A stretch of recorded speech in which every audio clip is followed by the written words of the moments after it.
எப்படி பாவுமக்கு நன்றி சொல்லுவேன், சொல்ல வார்த்தையே இல்ல. நீங்க போதும் என் வாழ்க்கை முழுவதும் வேறு ஆசையே இல்ல. என் தாய் உருவாகும் முன்னே என் கருவை கண்டீரையா.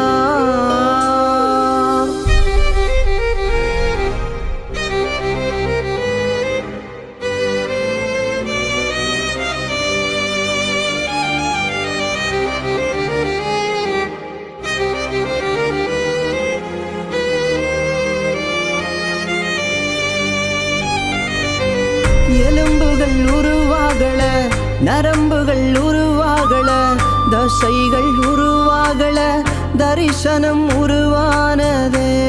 தாய் கருவிலே தரிசனம் உருவானதே. எலும்பு